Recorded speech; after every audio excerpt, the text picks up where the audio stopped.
ಇದು ದೊಡ್ಡ ಮಾವಿನ ಮರಾನೇ ನಾವು ಧಾರವಾಡದಿಂದ ಕಿತ್ತಿ ತಂದು ಹಚ್ಚಿದ್ದು. ಭಾರತದ 2ನೇ ದೊಡ್ಡ ಮರುಭೂಮಿ ಅಂದ್ರೆ ಉತ್ತರ ಕರ್ನಾಟಕ. ಯಾಕೆ ಅಕ್ಕ ಮಹಾದೇವಿ ಅಲ್ಲಮ್ಮ ಅಲ್ಲಿಂದ ಇಲ್ಲಿಗೆ ಬರ್ತಾರೆ? ಗಾಯಗಳನ್ನ ಮಾಯಿಸ್ಲಿಕ್ಕೆ ಭಾರಿ ಒಳ್ಳೆ ಔಷಧಿ ಅಂತ. ನಾವ್ ಎಷ್ಟು ಲಘು ಎಚ್ಚೆತ್ಕೊಳ್ತೀವೋ.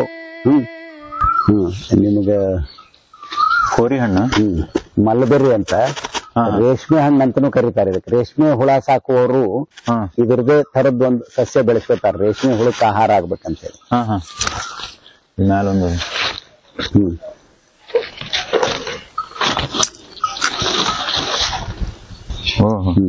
ಸ್ಟ್ರಾಬೆರಿ ಇದ್ದಂಗ ಒಂಥರ ತಿಂದ ಬಿಡ್ರಿ ನೀವು, ಅದ್ರದ್ದು ರುಚಿ ನೋಡ್ರಿ ನೀವು. ಇದೇ ಪೂರ್ತಿ ಹಂಗ ತಿನ್ನೋದು. ಅದಿನ ಹುಳಿ ಮದರ್ ಇರುತ್ತೆ, ಅಗದಿ ಚಲೋ ಸಿಹಿ ಆಗಿರುತ್ತೆ. ಇದು ಮಸ್ತ್ ಅದ. ಬಣ್ಣ ನೋಡ್ರಿ ಹೆಂಗದ, ಬಣ್ಣ ಕೈಗೆ ಹಚ್ಚಿ ಬಿಡ್ತಾವ ನೋಡ್ರಿ. ಮಸ್ತ್ ಅದ. ಆಮೇಲೆ ಒಟ್ಟ ಒಂದಿದ್ದಂಗ ಇನ್ನೊಂದಿರಂಗಿಲ್ಲ. ಇಲ್ಲ, ಹಲಸ ಹಣ್ಣ ತಗೋರಿ, ಮಾವಿನ ಹಣ್ಣ ತಗೋರಿ, ಒಂದಿದ್ದಂಗ ಇನ್ನೊಂದಿರಂಗಿಲ್ಲ. ಎಲ್ಲ ಬ್ಯಾರೆ ಬ್ಯಾರೆ ಬ್ಯಾರೆ ಬ್ಯಾರೆ. ಮಸ್ತ್ ಕೈ ನೋಡ್ರಿ, ಬಣ್ಣ ರಕ್ತ.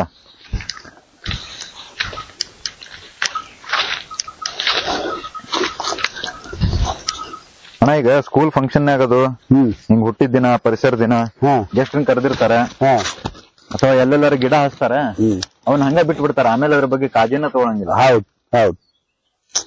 ಅದು ಅಂದ್ರ ಅದೇನ್ ಒಂಥರ ಸುಮ್ಮನೆ ಕಾಟಾಚಾರಕ್ಕೆ ಮಾಡಿಬಿಡುದು. ಆ ಕಡೆ ನೋಡ್ತೀವಿ ನಾವ್ ಅದನ್ನ. ಹೌದ್. ಇಲ್ಲ ಗಿಡಕ್ ನೀರ್ ಹಾಕ್ಸೋದು, ಇಲ್ಲ ಹಿಂಗ ಗಿಡ ಹಚ್ಚೋದು, ಆಮೇಲೆ ಅದ್ರ ಲಕ್ಷ್ಯ ಇಲ್ಲ ಅದ್ರ ಕಡೆ. ಇದು ಲಕ್ಷ್ಮಣ ಫಲ ಅಂತ ಇದೇನ್ರಿ?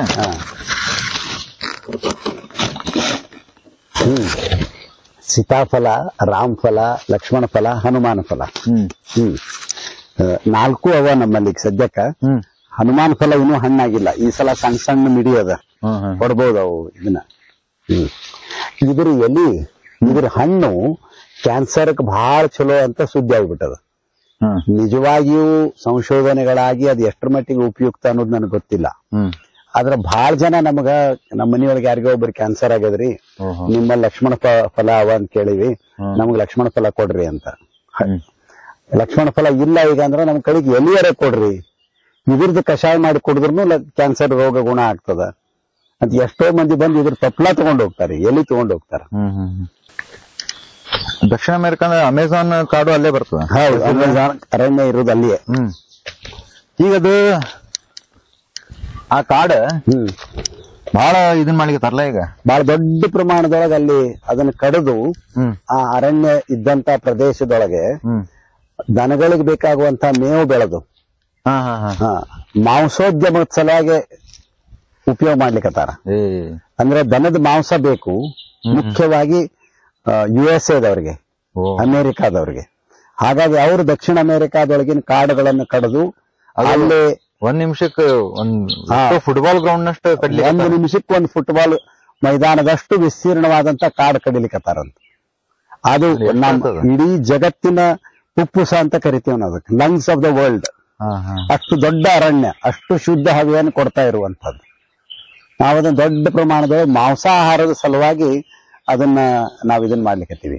ಬಿಡಿ ಬಿಡಿಯಾಗಿ ಒಂದೊಂದೇ ಕುಟುಂಬದೊಳಗ 1 ಕೋಳಿ ಇಟ್ಕೊಂಡು 1 ಕುರಿ ಇಟ್ಕೊಂಡು ಮಾಂಸಾಹಾರ ಸೇವನೆ ಮಾಡುವವರು ಅದರಿಂದ ಪರಿಸರದ ಮೇಲೆ ಏನೂ ದುಷ್ಪರಿಣಾಮ ಆಗುದಿಲ್ಲ. ಇಲ್ಲಿ ಅರಣ್ಯನೇ ಕಡಿಯುವುದಲ್ಲ, ಬಹಳ ದೊಡ್ಡ ಸಮಸ್ಯೆ ಆಗ್ಲಿಕ್ಕತ್ತಿದ್ದ. ಆಮೇಲೆ ಮಾಂಸಾಹಾರನು ಮನುಷ್ಯನ ಪ್ರಕೃತಿಗದ ಹೆಂಗ? ಇಲ್ಲ, ನೀವು ಸರಿಯಾಗಿ ನಿಯಮಿತ ಪ್ರಮಾಣದಲ್ಲಿ ತಗೊಂಡ್ರೆ ಏನ್ ಸಮಸ್ಯೆ ಇಲ್ಲ. ಅದು ಅವರವರ ರೂಢಿ, ಅವರವರ ಸಂಸ್ಕೃತಿ, ಅವರವರ ಆಹಾರ ಪದ್ಧತಿ. ಅದು ಆರೋಗ್ಯಕ್ಕೆ ಏನೂ ಇಲ್ಲ, ಏನ್ ಸಮಸ್ಯೆ ಇಲ್ಲ. ನಾನು ನಿಮಗೆ ಇದೇ ಲಕ್ಷ್ಮಣ ಫಲ ತೋರಿಸಿದೆ, ಇದು ರಾಮ್ ಫಲ.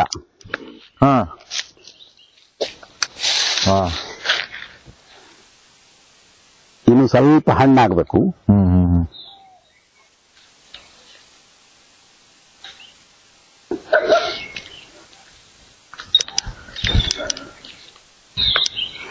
ಇದು ಮಳೆಗಾಲದಾಗ ಪೂರ್ತಿ ತುಂಬ. ಇದು ಸಂಪಿಗೆ ಹೊಂಡ ಅಂತ.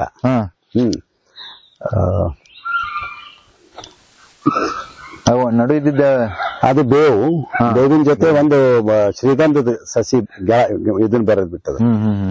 ಇದು ಪೂರ ಮಳೆಗಾಲದೊಳಗೆ ತುಂಬಿದಾಗ ಹುಣ್ಣಿಮೆ ದಿವಸ ರಾತ್ರಿ ಒಳಗಡೆ ನಾವು ದೀಪ ತೇಲಿ ಬಿಟ್ಟು ಕಲಾವಿದರು ಅಲ್ಲಿ ಕೂತ್ಕೊಂಡು ಹಾಡ್ತಾರ, ನಾವು ಸುತ್ತಲೂ ಕೂತ್ಕೊಂಡು ಕೇಳೋದು. ಹುಣ್ಣಿಮೆಯ ಸಂಜೆ ಒಳ್ಳೆ ಸಂಗೀತ. ಯಾವ ತಿಂಗಳದಾಗ? ಮಳೆಗಾಲ ಮುಗಿತಾ ಇದ್ದಂಗ, ಅಕ್ಟೋಬರ್ ನವೆಂಬರ್ ಅಂತನ್ರಿ, ನೀರ್ ತುಂಬಿರ್ತದ. ಇದು ಬಕ್ಕುಳದ ಗಿಡ, ಬಕ್ಕುಳದ ಹೂವಿನ ಗಿಡ. ಇದು ನಿಮಗೆ ಸದ್ಯಕ್ಕೆ ಹೂ ಸಿಗ್ತದ ನೋಡ್ರಿ.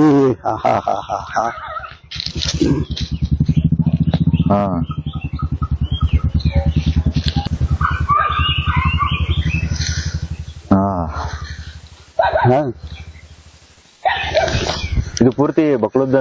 ಇದು ಬಕ್ಕಳದ್ದು. ಮಜಾ ಏನದ ಅಂದ್ರೆ ಇಷ್ಟು ದೊಡ್ಡ, ಇನ್ನೂ ಬಹಳ ದೊಡ್ಡ ಮರ ಆಗ್ತದ್ರಿ ಇದು. ಒಂದು ನಮ್ಮ ಆ ಮನಿ ಹಿಂದೆ ಒಂದು ಮರ ಅದ, ಅದಕ್ ಬರೀ ಹೂ ಆಗ್ತದ. ಇದಕ್ ಹೂ ಆಗಿ ಹಣ್ಣು ಆಗ್ತದ. ಇನ್ನಕ್ಕೆ ಅಲ್ಲೇ ಅಪರೂಪಕ್ಕೆ ಒಂದೊಂದು ಹಣ್ಣು ಉಳಿದಿರ್ಬೇಕು. ಒಗರ್ ಇರ್ತದ. ಬಹಳ ಅಂದ್ರೆ 1 ಅಥವಾ 2 ಹಣ್ಣು ತಿನ್ಬೋದು, ಇಷ್ಟಿಷ್ಟೇ ಹಣ್ಣು ಇರ್ತಾವ. ಈ ಹೂವಿನ ವಿಶೇಷ ಏನಂತಂದ್ರ, ಬಾಕಿ ಎಲ್ಲಾ ಹೂಗಳು, ಅದು ಗುಲಾಬಿ, ಮಲ್ಲಿಗೆ, ಸಂಪಿಗೆ, 1 ದಿವಸ 2 ದಿವಸಕ್ಕೆ ಬಾಡಿ ಹೋಗ್ಬಿಡ್ತದ. ಇದೇನದಲ್ಲ, ಇದ್ರ ರಚನೆ ನೋಡ್ರಿ. ಇದ್ರೊಳಗೆ ದಾರ ಪೋಣಿಸ್ಬೋದು. ಹೌದು, ಪೋಣಿಸ್ಲಿಕ್ಕೆ. ಹೌದು, ದಾರ ಪೋಣಿಸಿ ಮಾಲಿ ಮಾಡ್ಕೊಂಡ್ಬಿಡುದು. ಇದು 2-3 ದಿವಸಕ್ಕಂದ್ರೆ ಬಾಡಿದಂಗ ಆಗ್ತದ. ಆದ್ರ ನೀವು ಮಾಲಿ ಮಾಡಿ ಅದ್ರದೇ ಒಂದು ಕಿಟಕಿಗೊಂದು ಪರದೆ ಮಾಡಿದ್ರ 1 ತಿಂಗಳಾದ್ಮೇಲೆ 2 ತಿಂಗಳಾದ್ಮೇಲೆ ಹಿಂಗ್ ನೀರ್ ಚಿಮ್ಕಸ್ರಿ, ಇದೇ ಪರಿಮಳ ಬರ್ತದ. 6 ತಿಂಗಳು 1 ವರ್ಷದ ತನಕನು ನೀವ್ ಯಾವಾಗ ನೀರ್ ಚಿಮ್ಕಸ್ರಿ ನಿಮಗ ಅದ್ರ ಪರಿಮಳ ಬರ್ತದ. ಅಂದ್ರೆ ಏನು ವೈವಿಧ್ಯ, ಏನೇನ ಬರೀ ಇಷ್ಟರೋಗ ಕಾಡು ಹೋಗ್ಬಿಟ್ರಂತೂ. ನೀವ್ ಖರೆ ಕಾಡ್ ಅಂತ ಹೇಳಿ. ಅದಕ್ಕಿಂತ ಮೊದಲು ನಾನು ಒಂದೇ ಒಂದ್ ಮಾತನ್ನ ಹೇಳ್ತೀನಿ. ಈ ಬಕ್ಕುಳದ್ದೇನದಲ್ಲ, ನನಗೆ ಬಹಳ ಪ್ರೀತಿಯ ಹೂವಿನೊಳಗಿದ್ದು ಒಂದು ಪಾರಿಜಾತ ಮತ್ತು ಬಕ್ಕುಳ. ಬಕ್ಕುಳದ ಹೂವುಗಳು ಅಂತ ನಮ್ಮ ಸೂರನ್ ಯಕ್ಕುಂಡಿ ಅವರ ಕವಿತೆ ಏನಿದೆಯೋ, ನನ್ನ ಅತ್ಯಂತ ಪ್ರೀತಿಯ ಕವಿತೆ ಒಳಗೆ ಅದು ಒಂದು. ಅವರ 4 ಕವಿತೆಗಳು ಯಾವಾಗಲೂ ನನಗೆ ಸ್ಫೂರ್ತಿ ಕೊಡುವಂತಹ ಕವಿತೆಗಳು. 4 ಸಾಲ ಏನಾರ ನೆನಪಿದ್ದು ಪಟ್ನ ನೆನಪಾಗೋದಿಲ್ಲ. ಆದ್ರೆ ಬಕ್ಕುಳದ ಹೂಗಳು ಮಾತ್ರ ಬಹಳ ಖುಷಿ ಕೊಡುವಂತಹದ್ದು. ಅದು ಈಗ ಬಕ್ಕುಳದ ಹೂವು ನನಗೆ ಯಾವಾಗೋ ಒಂದ್ಸಲ ಅದನ್ನ ಮಾಡ್ಲಿಕ್ಕೆ ಆದೀತು. ಆ ಗಿಡಕ್ಕ ಅದ್ರ ಹೂವಿನ ಆ ಹೆಸರು ಹಾಕಿ ಆ ಬಕ್ಕುಳದ ಹೂಗಳದನ್ನೇ ಒಂದು ಪೂರ ಕವಿತೆನೇ ಅಲ್ಲಿ ಬರದು ಬಂದವ್ರ ಅದ್ರದ್ದು ಖುಷಿನೂ ತಗೊಳ್ಳುವಂಗ ಒಂದು ಹೆಸರು. ಆಮೇಲೆ ಅದು ಸೈಂಟಿಫಿಕ್ ನೇಮ್ ಏನಿರ್ತದ ಅವು. ಇದು ದೇವಕಣಗಿಲೆ ಅಂತ. ಸಾಮಾನ್ಯವಾಗಿ ಹಳೆ ದೇವಸ್ಥಾನದೊಳಗೆ ಅದ್ರ ಆವರಣದೊಳಗೆ ಈ ಹೂವಿನ ಮರ ಇರ್ತದ, ದೇವಕಣಗಿಲೆ ಅಂತ. 1 ಲೆಕ್ಕಕ್ಕೆ ಕಳ್ಳಿ ಜಾತಿದೆ ಇದು. ಬಹಳ ಚಂದ ಹೂ ಮಾಡ್ತದ. ನಮ್ಮಲ್ಲಿಯೇ 3-4 ಬಣ್ಣದ ಹೂ ಆಗುವಂತ ಇದನ್ನವ ಬೇರೆ ಬೇರೆ ಬಣ್ಣದ ಆಗ್ತಾವ, ಬಿಳಿ ಹಂಗ ಬೇರೆ ಬೇರೆ. ಈಗ ಸದ್ಯಕ್ಕೆ ಬಿಳಿ ಹೂ ಆಗ್ತದ. ಮಜಾ ಏನಂದ್ರ, ಈಗೊಂದು 15 ವರ್ಷದಿಂದ ಒಬ್ರು ಅಮೆರಿಕಾದ ವ್ಯಕ್ತಿ ಮಯನ್ಮಾರ್ ದೇಶದೊಳಗೆ ಅವನ್ ಇರ್ತಾನೆ. ಅಲ್ಲೇ ಕಾಯಂ ಇರ್ತಾನ. ಅವ ಬಂದಿದ್ದ. ಬಂದಾಗ ನಾವ್ ಹಿಂದೆ ತೋರಿಸ್ತಾ ಇದ್ದಾಗ ಅವ್ನು ಕೇಳಿದ, ಈ ಹೂ ತಿಂತೀರೇನು ಅಂತ ಕೇಳಿದ. ನಾವ್ ಈ ಹೂ ತಿನ್ನುದಿಲ್ಲ ಅಂದ್ವಿ ನಾವು. ಅವ್ ಪಟ್ನ ತೆಗದ 4 ಹೂ ತಿಂದ್ಬಿಟ್ಟ. ತಿಂದು ನೋಡು ಅಂದ. ಅದ್ರದೇ ಒಂದು ರುಚಿ ಅದ, ಅದಕ್ಕೆ ಅಪಾಯ ಏನೂ ಇಲ್ಲ, ತಿನ್ಬಹುದು. ಯಾವುದೇ ಹೂವು ಹಣ್ಣು ಬಹಳಷ್ಟು ಹೂಗಳನ್ನ ನಾವು ತಿನ್ಬಹುದು. ಇನ್ನೊಂದು ವಿಶೇಷ ಏನ್ ಹೇಳ್ದ ಅಂದ್ರ, ಅಲ್ಲಿ ಆ ಹೂವುಗಳದಿಂದ ಆ ಹೂ ಕುದಿಸಿ ಅದು ಕಪ್ಪಗೆ ಒಂಥರ ಡಾಂಬರ್ ಆದಂಗ ಆಗ್ತದಂತ. ಗಾಯಗಳನ್ನ ಮಾಯಿಸ್ಲಿಕ್ಕೆ ಭಾರಿ ಒಳ್ಳೆ ಔಷಧಿ ಅಂತ. ಒಂದ್ ಹುಡುಗ ಗಿಡದ ಮೇಲೆ ಹತ್ತಿದ್ದು ಕೈ ಜಾರಿ ತಳಗ್ ಬೀಳ್ಲಿಕ್ಕತ್ತ. ಬೀಳುವಾಗ ಒಂದ್ ತೊಂಗೆ ತುದಿ ಹಚ್ಚಿಬಿಟ್ಟು ಅವ್ನ್ ಹಿಂಗ್ ಪೂರ ಹಿಂಗ್ ಹರಿತಂತ ಈ ಹೊಟ್ಟಿ. ಅವಾಗ ಇದರಿಂದ ಮಾಡಿದಂತಹ ಆ ಒಂದು ಇದನ್ನ ಔಷಧಿ ಹಚ್ಚಿದ ಮೇಲೆ ಕೆಲವೇ ದಿವಸದೊಳಗೆ ಆ ಗಾಯ ಆಯ್ತು. ಎಷ್ಟು ಗುಣ ಅದು, ಔಷಧಿ ಗುಣ ಅಂತ. ಇದು ಮೊದಲೆಲ್ಲ ಇದನ್ನ ಎಲ್ಲಾ ಕಡೆ ಇತ್ತು. ನಾವು ಅದನ್ನ ಕಳ್ಕೊಂಡಿದೀವಿ.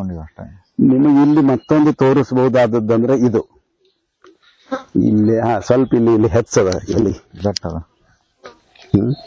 ಇದು ಚಕ್ರಮುನಿ ಅಂತ ಹೇಳಿ ಮಜಾ ಮಜಾ ಹೆಂಗ್ ಬರ್ತವೆ ಯಾರೋ ಇಟ್ಟಿರ್ತಾರೆ ಒಂದು ಯಾರೋ ಇಟ್ಬಿಡ್ತಾರೆ. ಮಲ್ಟಿ ವಿಟಮಿನ್ ಪ್ಲಾಂಟ್ ಅಂತಾನೆ ಹೆಸರು.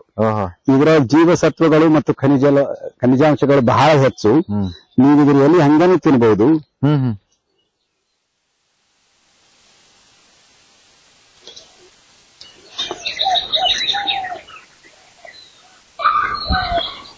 ರುಚಿ ಅದ.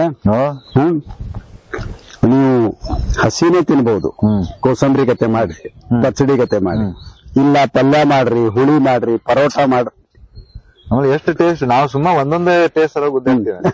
ಇಷ್ಟು ರುಚಿ ಬೆಳೆಸೋದು ಬಹಳ ಸುಲಭ. ಒಂದ್ ಸಣ್ಣ ಇಷ್ಟು ತುಂಡು ಚುಚ್ಚಿ ಬಿಟ್ರಿ ಮಳೆಗಾಲದೊಳಗೆ ಅದು ಹತ್ತಿ ಬಿಡ್ತದ. ಅದು ಇವ್ರ ಸುತ್ತಲೂ ಮಾಡ್ಕೊಂಡಿದೀವಿ.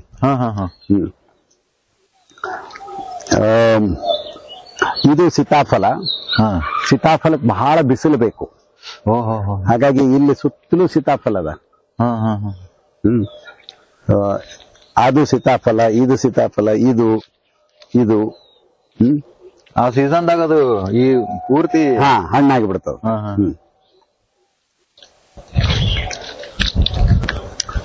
ಅಣ್ಣ ಈಗ ಅರಣ್ಯ ಬೆಳೆಸ್ಬೇಕು ನಾವು, ಕಡಿಮೆ ಮಾಡ್ಲಿಕ್ಕತ್ತದ ಅಂತಲ್ಲ. ಈಗ ಕೆಲವೊಂದ್ ಕಡೆ ದೇಶನೂ ಅವ ಎಲ್ಲೇ 1% 0% ಅರಣ್ಯ ಇರೋ. ಈಗ ಮೊನಾಕೋ ಆಗ್ಲಿ ಅಥವಾ ಅರಬ್ ಕಂಟ್ರೀಸ್ ಒಳಗಾಗ್ಲಿ ಅಲ್ಲಿ ಕಾಡ ಇಲ್ಲ ಒಟ್ಟ. ಅಲ್ಲಿ ಹೆಂಗ ಪರಿಸರದ ಹೆಂಗದ, ಪ್ರಕೃತಿ ಹೆಂಗ ಸೈಕಲ್ ಹೆಂಗ್ ನಡೀತಾ ಅಲ್ಲಿದೆ. ಈಗ ನಾವ್ ಇಲ್ಲಿ ಬೇಕನ್ನೋ ಹಂಗ ಇಲ್ಲದ, ಬಟ್ ಅಲ್ಲಿ ಹೆಂಗ ಅವ್ರದ ಇಡೀ ದೇಶಕ್ಕೆ ಆಗುವಂಗ. ಅದೇ ಅವ್ರಿಗೆ ಮೊದಲಿನಿಂದಲೂ ಅದು ಯಾವುದೋ ಒಂದು ಕಾಲದೊಳಗ ಸಮೃದ್ಧವಾಗಿದ್ದಂತಹ ನಾಡದು. ಆಮೇಲೆ ಅದು ಪೂರಾ ಅರಣ್ಯ ನಾಶ ಆಗಿ ಹೋಗ್ಬಿಟ್ಟು ಇವೆಲ್ಲ ಮರುಭೂಮಿ ಆಗಿದ್ವು. ಈಗ ಮರುಭೂಮಿ ಇರ್ಲಿಲ್ಲ. ಇಡೀ ನಾವೇನ್ ಸಹಾರಾ ಮರುಭೂಮಿ ಅಂತ ಹೇಳ್ತೀವೋ, ಆಫ್ರಿಕಾ ಖಂಡದ ಉತ್ತರ ಭಾಗ, ಅದು ಒಂದು ಕಾಲಕ್ಕೆ ದಟ್ಟ ಅರಣ್ಯ ಆಗಿದ್ದಂಥದ್ದು ಎಷ್ಟೋ ಲಕ್ಷ ವರ್ಷದಿಂದ. ಮುಂದೊಂದ್ ದಿವಸ ನಾವು ಅದೇ ಹೇಳ್ತೀವಿ ಮರುಭೂಮಿ ಕಂಡ್ರೆ. ಅಯ್ಯೋ, ಈಗಿನ ಕಥೆ ಏನದ ಅಂದ್ರ, ನಾನು ಮತ್ತೆ ಮಕ್ಕಳಿಗೆ ಕೇಳ್ತಾ ಇರ್ತೀನಿ ಪ್ರಶ್ನೆ, ಭಾರತದ ಅತ್ಯಂತ ದೊಡ್ಡ ಮರುಭೂಮಿ ಎಲ್ಲಿದೆ? ಪಟ್ನಾ ಉತ್ತರ ಹೇಳ್ತಾರ, ರಾಜಸ್ಥಾನ. ಎರಡನೇ ದೊಡ್ಡ ಮರುಭೂಮಿ ಎಲ್ಲಿದ? ಉತ್ತರ ಬರುದಿಲ್ಲ.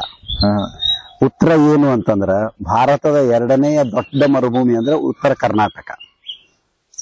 ನಾವೇನ್ ಧಾರವಾಡದಿಂದ ಹುಬ್ಬಳ್ಳಿಯಿಂದ ಗದಗದಿಂದ ಕೊಪ್ಪಳ, ಈ ಇಡೀ ಉತ್ತರ ಕರ್ನಾಟಕ ಅನ್ನೋದು ಇವತ್ತು ಎಲ್ಲ ವೈಜ್ಞಾನಿಕ ಮಾನದಂಡಗಳ ಪ್ರಕಾರ ಒಂದು ಮರುಭೂಮಿ.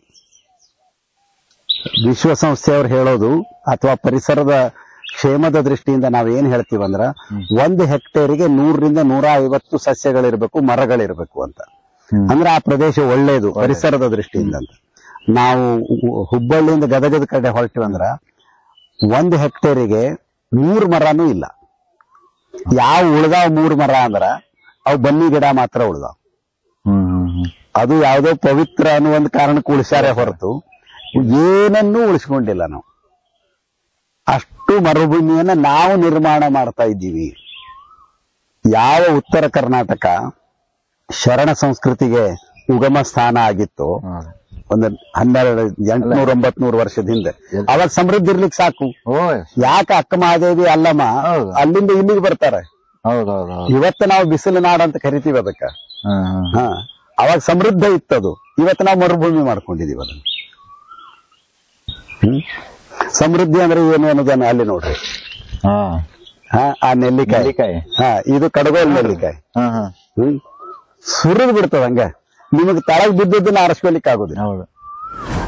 ಅಲ್ಲೆಲ್ಲ ಜೀವನ ಹೆಂಗ್ ಮಾಡ್ತಾರೆ ಅಂದ್ರೆ ಆಕ್ಸಿಜನ್ ಅಥವಾ ಹಿಂಗ್ ಉಳ್ಕಿದ್ದು ಇರ್ತದ.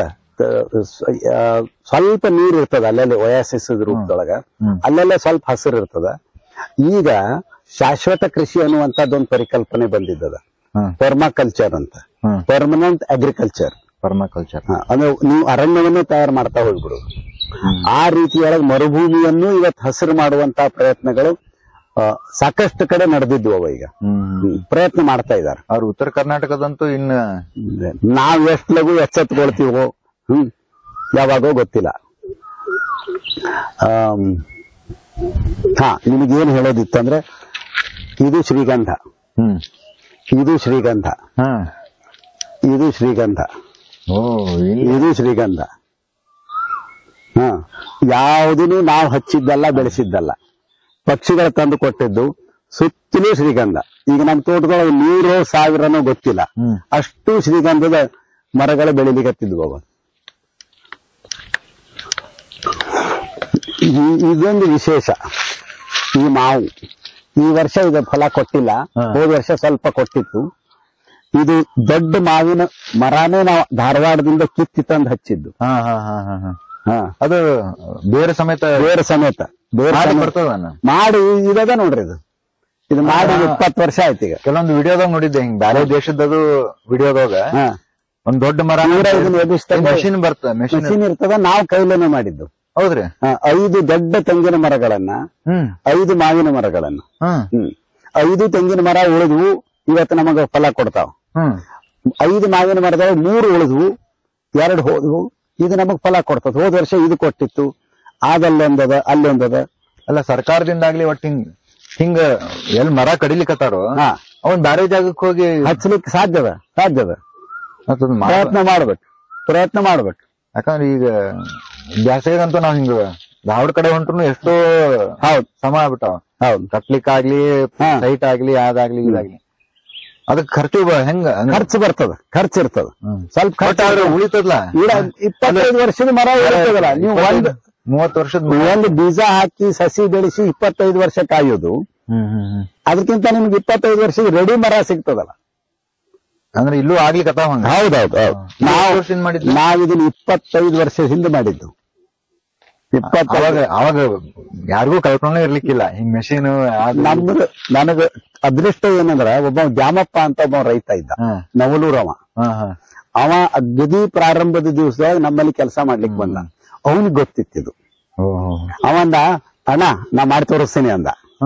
ಅಲ್ಲಿ ಧಾರವಾಡದೊಳಗೆ ಯಾವ್ದೋ ಒಂದು ದೊಡ್ಡ ಆವರಣದೊಳಗಿನ ಗಿಡ ಎಲ್ಲ ಕಟ್ ಮಾಡಿ ಅವರು ಅಪಾರ್ಟ್ಮೆಂಟ್ ಕಟ್ಟುವವರಿದ್ರು. ನಾ ಏನಂದ್ರೆ, ನಮಗೂ ಅವಾಗ ಒಟ್ಟ ಹಸಿರು ಇರ್ಲಿಲ್ಲ ಇಲ್ಲಿ. ಬೆಳೆಸ್ಲಿಕ್ಕ 10 ವರ್ಷ ಬೇಕಲ್ಲ.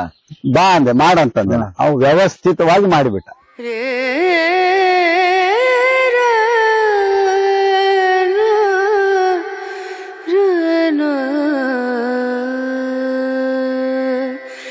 नजरिए